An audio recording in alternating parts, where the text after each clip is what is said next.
Good morning. It's Reverend Mike Capron from the First Presbyterian Church of Elmwood Park. We have I believe this is the third sermon based on Andrew Root's book, Churches in the Crisis of Decline. I'm going to start with a few verses from Luke chapter 2 and then give an extended quote from Andrew Root's story that he's telling about this hypothetical church. Luke 2:36-38. Jesus, as a baby, has been brought to the temple by his parents, and there they encounter this woman, Anna, a daughter of Phanuel, of the tribe of Asher. She was very old. She had lived with her husband 7 years after her marriage, and was a widow until she was 84. She never left the temple, but worshipped day and night, fasting and praying. Coming to them at that very moment, she gave thanks to God and spoke about the child to all who were waiting for the redemption of Jerusalem. So you remember last week that Waz, the disheveled young man with the beard, showed up at the Bible study after his grandmother Jean died. We now move to the next week. At the next Bible study, Waz arrived with a ripped t-shirt and a bright smile.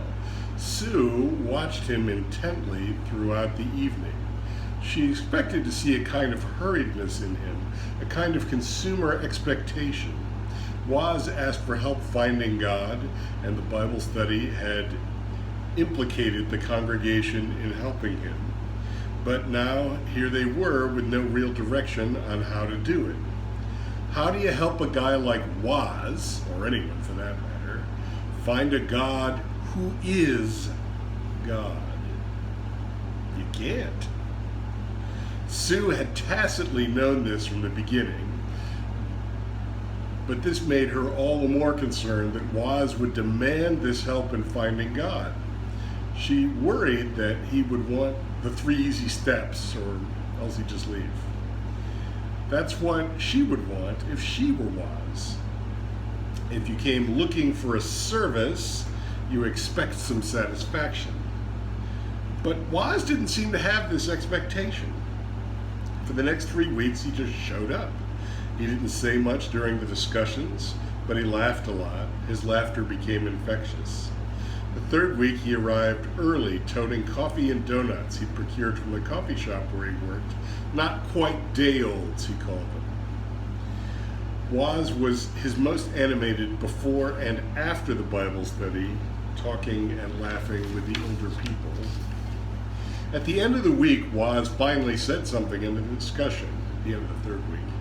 It started when Herbert Grapp, a man in his 80s, said, "I'd like to make sure we thank God for Waz. How nice that you brought the coffee and donuts tonight. It's great having you here at church, bud." Waz blushed and then returned, "Thanks, Herbert, that means a lot. But I'd like to thank God for you all. Being with you all reminds me of my grandma, and, that hurts a little bit since she died." His smile was warm,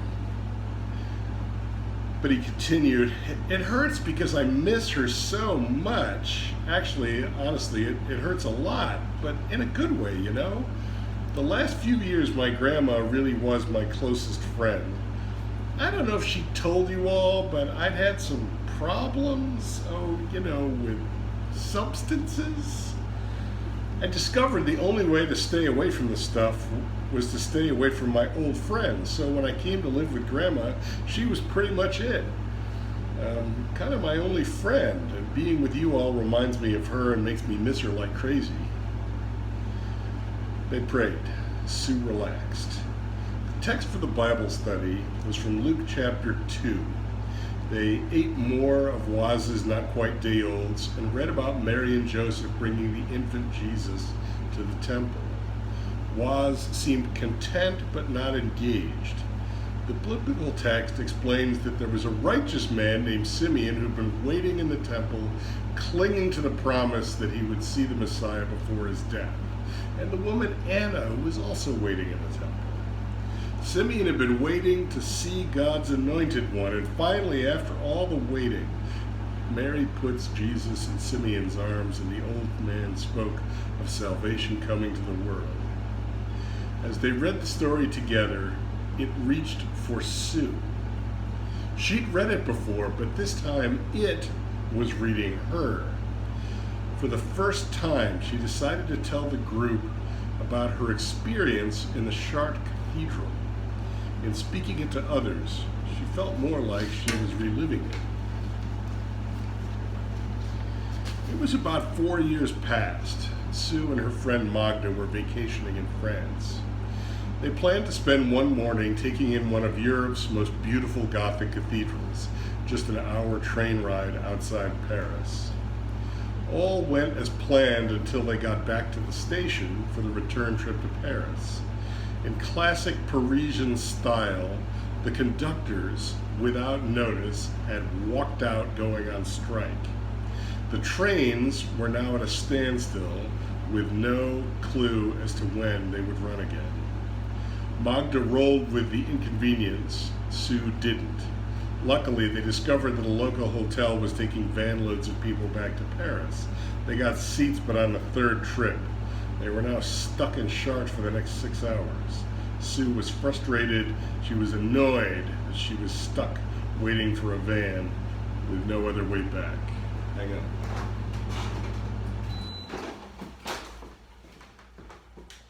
With few options, they decided to return to the cathedral, needing a place to sit. They figured it was as good an option as any other.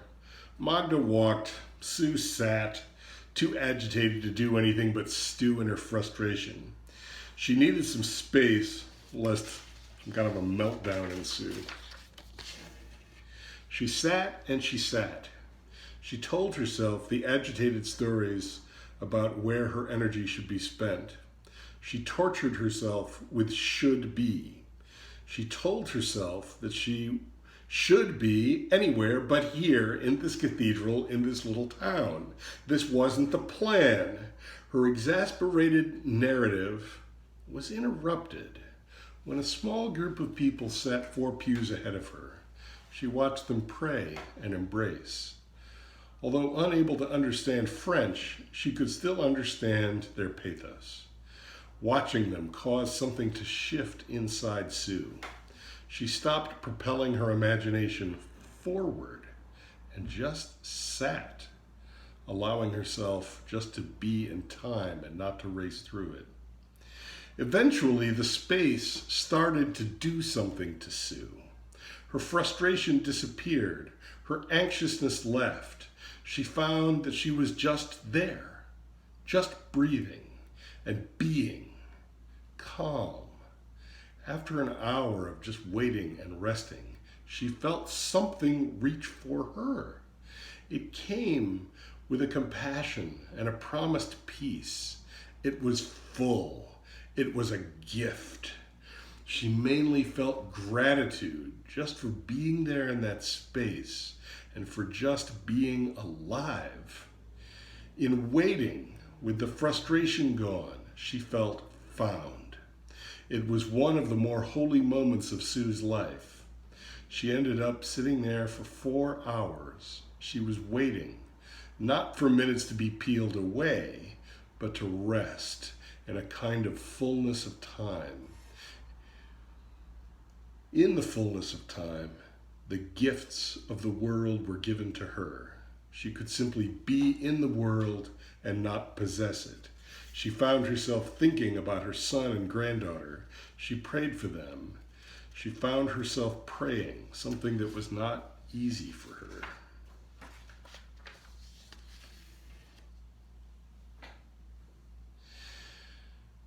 Experiencing a deep sense of connection, Sue found boldness and shared all of this with the Bible study. It wasn't like her. She wasn't shy, but she usually kept her opinions to more concrete matters like budgets and business plans.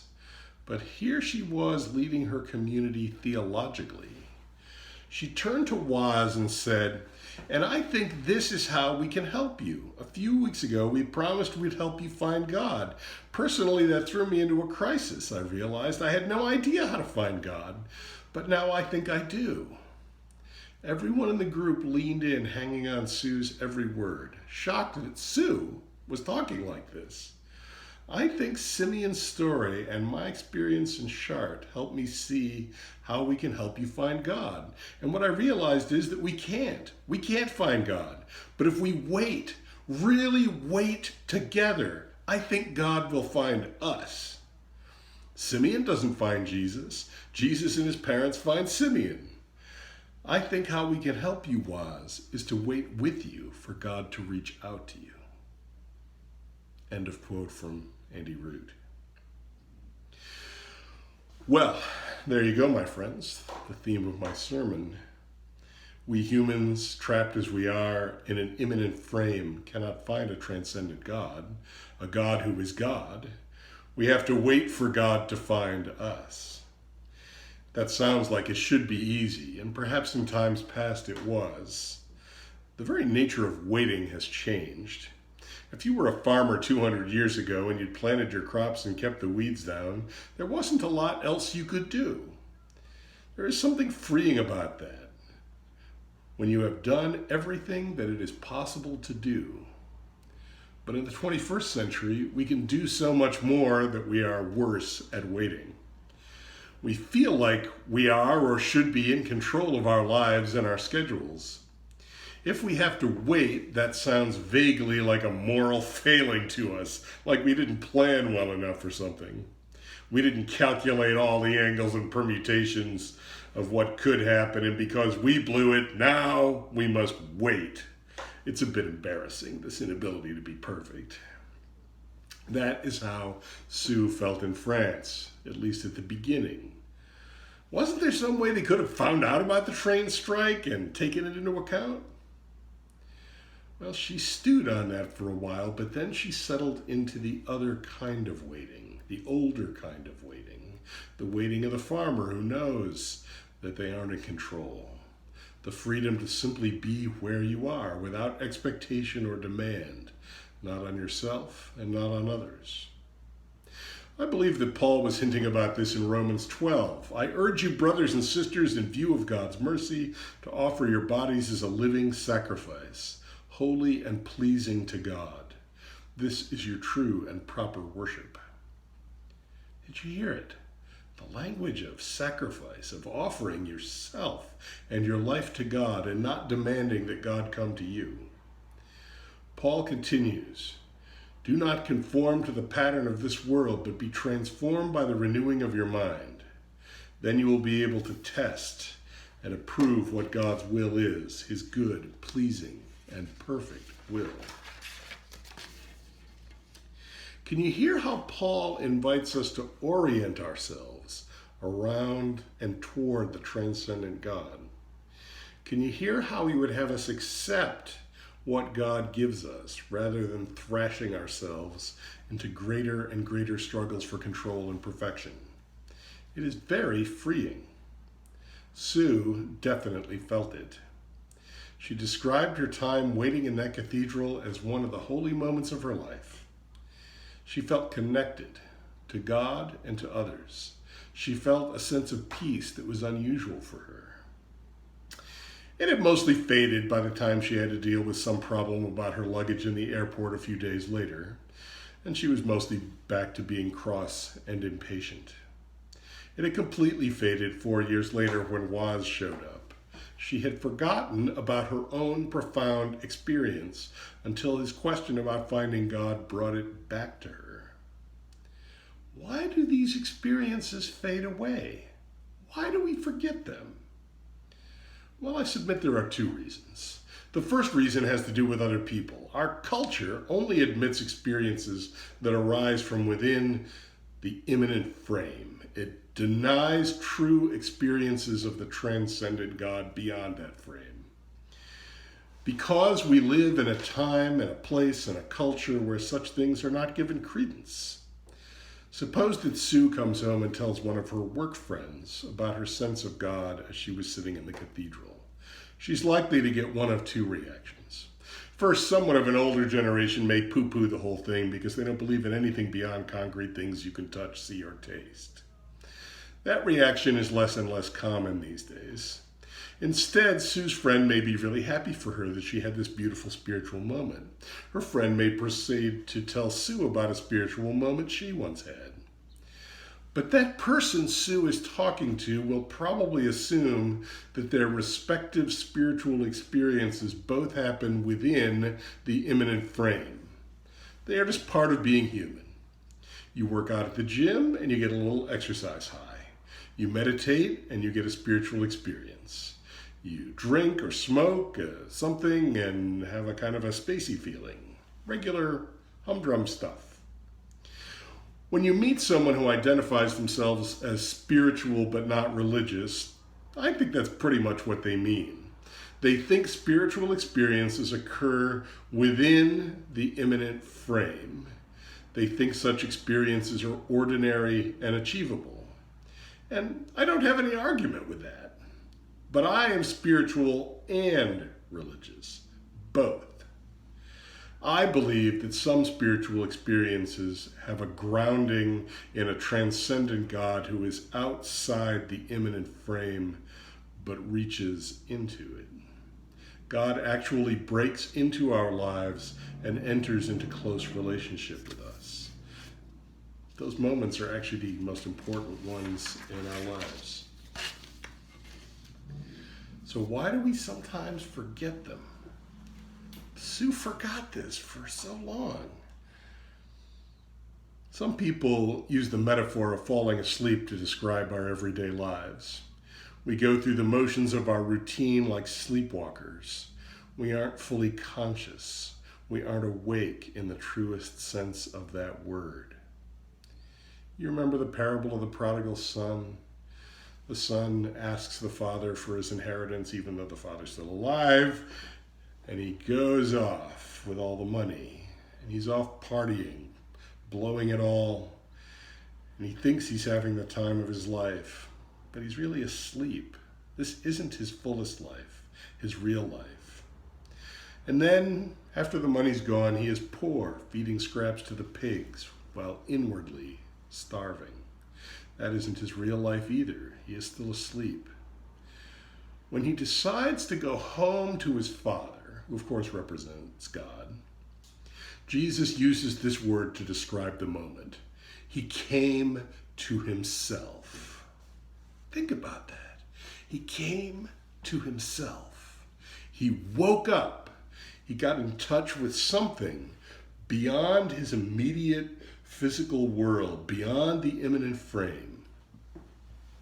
He got in touch with that part of himself that was really real, that was grounded in the love that binds us all.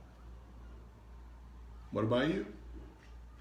Have you been in touch with your deepest self lately? Or have you just been going through the motions? What profound moment from your past have you not thought about in a while? Maybe if you bring it back, if you come to yourself, it will be a catalyst for many more such moments. For the experience of God is God, of God loving and caring for you. That is what happened to Anna and Simeon in Luke chapter 2. They were both waiting on God, and in the process, they connected with other people and became known and loved throughout the temple. It was the good kind of waiting on God, where you realize that God is not under your control. Very little about your life ultimately is. And if you can get to the point where that seems comforting rather than frightening, you will be making real progress as a Christian. Let me close with a few verses about waiting that you can reflect on. Psalm 27:14. Wait on the Lord, be of good courage, and he shall strengthen your heart. Wait, I say, upon the Lord. Psalm 69:3.